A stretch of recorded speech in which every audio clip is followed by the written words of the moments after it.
In this video, we are going to apply vectors to a real-world situation. Okay, so we have two tugboats that are pushing on an ocean liner, seen in the figure. Each boat is exerting a force of 400 pounds. What is the resultant force on the ocean liner? So what they're talking about here is if I have two tugboats pushing in that way, then the boat in general should react in some way. So in this case, if the forces are coming at the same angle, we should be pushing forward like that, right? We should think about these things before we start to make sure that our answer makes sense. Two tugboats pushing at the same angle with the same force at the same boat, we should be going the middle there across. Okay, so let's do the math to try to make it match. All right, so my recommendation, anytime you have this like vector, notice we have a vector that lives up there.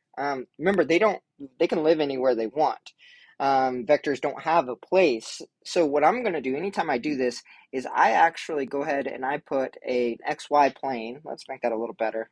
XY plane right there, right where the force is at. Right. I also do it down here. We'll start down here at F1. And I put an XY plane there too. Okay, so I'm going to write out a couple things for notes so we know it. My resultant force we'll call F. It is a vector. F is found taking F1 and adding it to F2. So I need to find a force 1 and a force 2 so that I can add them together. All right, force 1 was down here at the bottom. I'm going to go and do this, and they told me that force 1, its magnitude, or the force it's pushing, is 400 pounds. So I know that. I'm also going to put that up here. F2 has the same amount of force. Right, and then they also gave me the angles on the paper. So let's deal with F1 first. I know this is 20 degrees. And just like the last video, dealing with an vector given a magnitude and a degree, we actually can just make a right triangle. So I have F1 is going to be, let's put an IJ form since we just talked about that. It's going to be 400 cosine 20 degrees. I. That is my X component, right? That is let's call it little f's, F1 and F2. To find F1, we run through that same process. If you need help with that, check out that last video. That is my I. And then the next one is going to be 400 cosine, sine, because we're talking about I, sine of 20 degrees, J. Now, that's F1. Let's go ahead and get a decimal for that. I'm going to help you guys out by just telling you guys what it is. F1 is 375.877I plus 136.808J. Okay, so there's F1. Now F2 is the top part. Now it is very tempting to use this negative angle.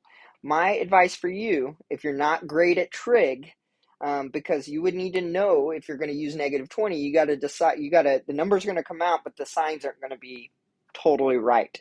If I think about this vector up here, this point here, for that vector, the x is positive, the y is negative. You would need to keep that straight for your I and j unless you do this. Instead of counting the negative, let it always be a standard angle. What I mean by that is let it come from the x-axis in the positive direction. So this angle is actually not negative 20, it is 340 degrees. This is going to allow me to ignore the trig side of this, the signs. If you always treat the angles coming from a positive side, from the x-axis. So F2 is going to be 400 cosine 340. That is our I component because of cosine, plus 400 sine 340. That is going to be our y component, so it's J. How this works out, it's very similar. It's 375.877 136.877I minus 136.808J. This makes sense that those two would be the same thing, except for the J's, one goes positive, one goes negative. F1 comes from the Y is going up, and then F2, the Y is going down. So that makes sense. Now, remember, my resultant vector is F1 plus F2. So I add vectors, right? And I guess we should have vectors over each one of these. Okay. To add vectors, I add my i's, or the first component x's, and I add the j's. So I get 751.754, comma, and then we get a 0. So there is the resultant force as a vector. It makes sense with what we talked about. This moves 751 in the right direction, and 0 in the up and down. So it matches my pink vector that I have up there in a sense. All right, so, but they asked also for the force. This describes almost the force. The force is actually the magnitude. And in this case, it's going to be that 751.754.